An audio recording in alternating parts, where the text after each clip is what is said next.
that hymn, that song was just absolutely beautiful and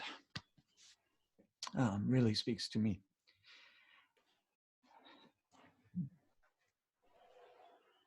By the rivers of Babylon, we sat and wept when we remember. Jeez, I'm just so broken up. I'm sorry that I'm having a hard time speaking. Let me start again from Psalm 137, verses 1 to 6. By the rivers of Babylon, we sat and wept when we remembered Zion. There on the poplar's wing hung our harps, for there our captors asked us for songs. Our tormentors demanded songs of joy. They said, "Sing us one of the songs of Zion." Yet how can we sing the songs of the Lord while in a foreign land? If I forget you, Jerusalem, may my right hand forget its skill. May my tongue cling to the roof of my mouth if I do not remember you, if I do not consider Jerusalem my highest joy.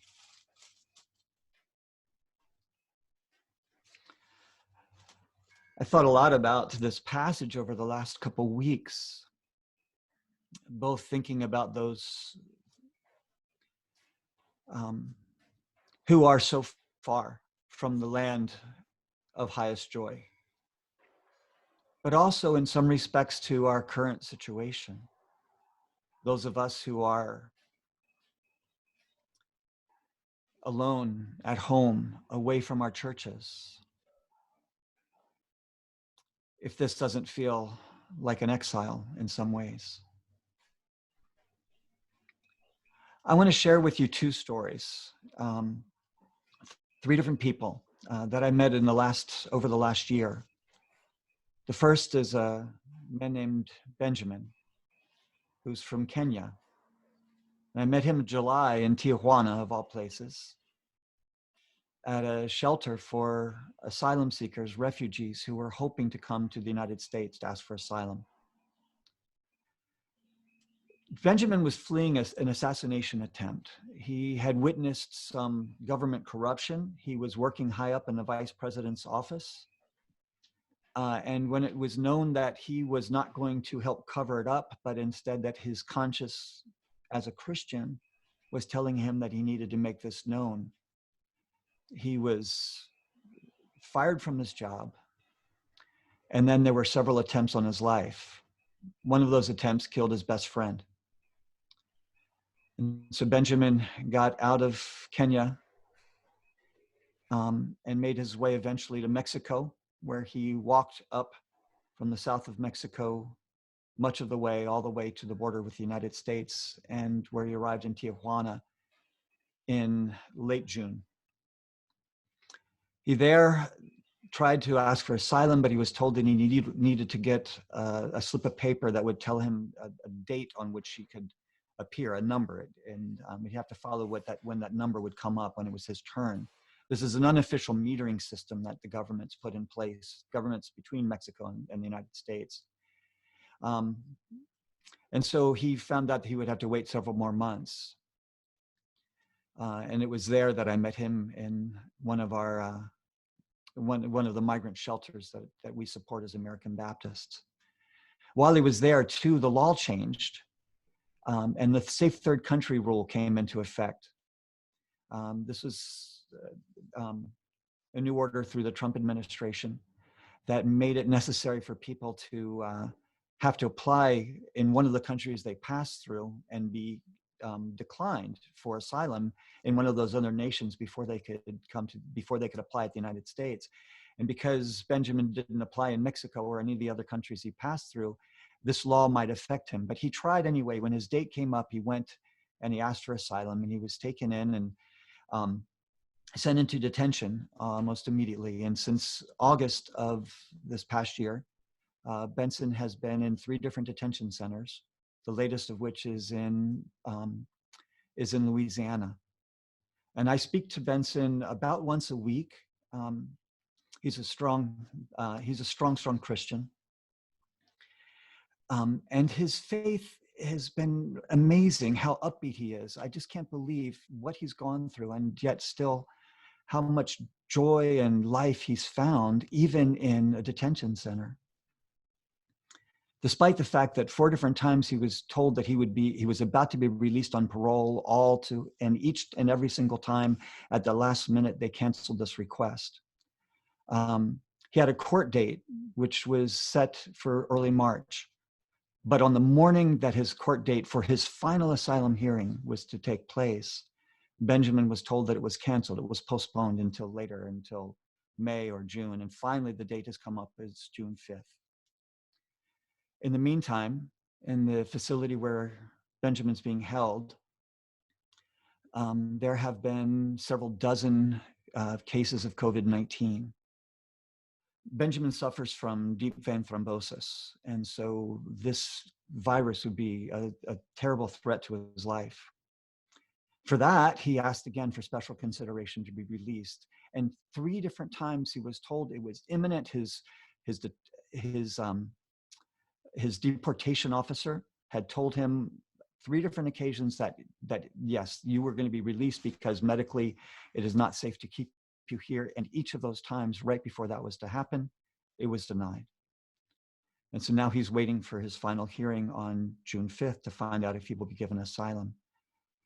But the judge that is going to oversee his court, the one that's appointed to him, has less than 2% approval for asylum cases.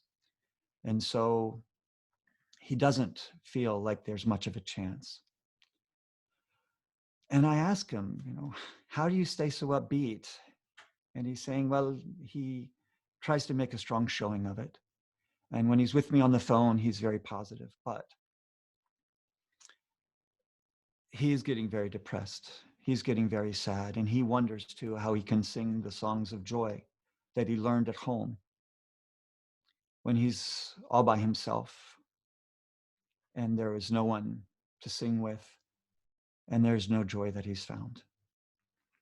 And yet still, Benjamin is organized among the prisoners or the detainees in the adjoining cells a regular prayer meeting. And in these prayers, they pray for one another, and they also pray for their guards who have been hard hit by COVID-19. They pray for our country, and they pray for hope.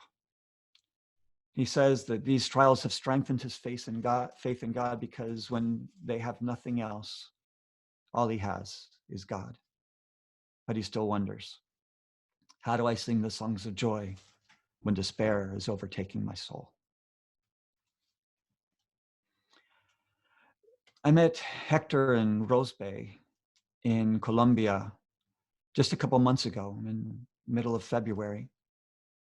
I was walking along the migrant route that Venezuelans are taking as they leave their country, which is falling apart. Several million Venezuelans have left.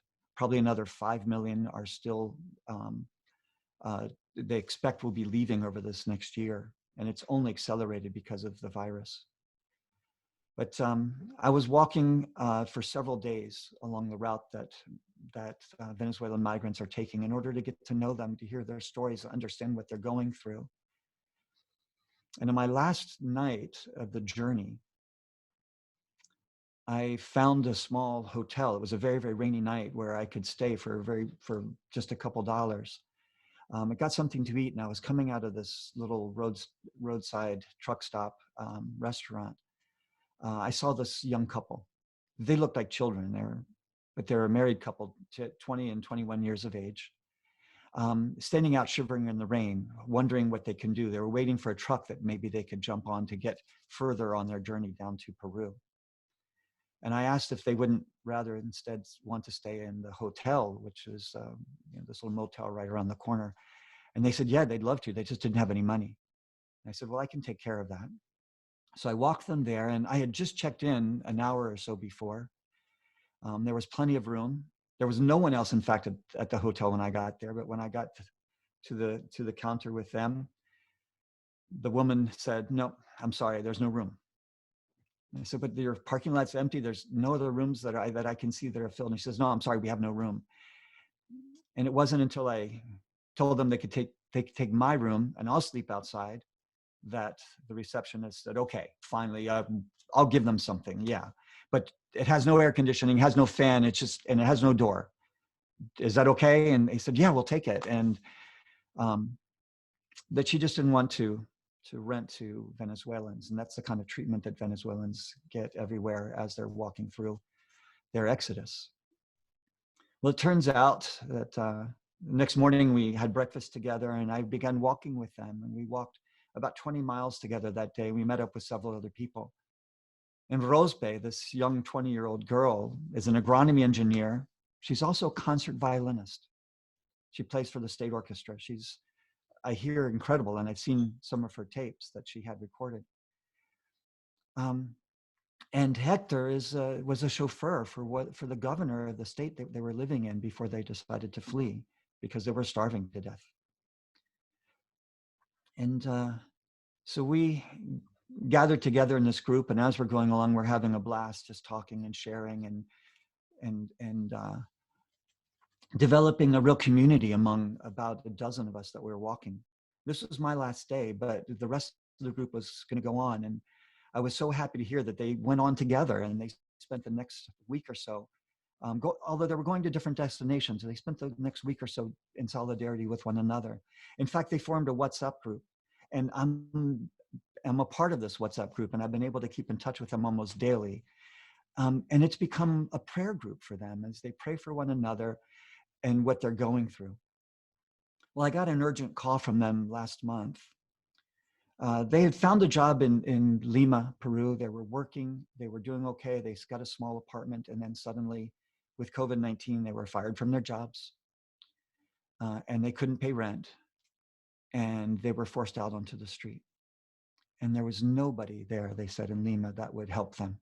There was nobody that was giving away food, no ministries, anybody else that was offering to help. And of course, nobody wants to have contact with anybody, especially not Venezuelans, especially not with COVID-19. And so they called me begging for help. And we spoke for a little while, and I was able to send some money through Western Union to them to help them for the next couple months to have a place to stay and enough food to eat. But I asked Rosebe about her music. She said she'd put her violin, she had to sell that when they left. And she can't think of music much anymore. She said music was the joy of her life, and now it just seems like ashes. And they too are wondering, how can we sing? How can we sing the songs of the joy of our lives when it seems like joy is nowhere to be found? There are 70 million displaced people in our world right now. 70 million stories, just like Benjamin's and Hector's and Rosebe's. 70 million lives born with hopes and dreams, and yet now covered in despair. And how do they continue to sing?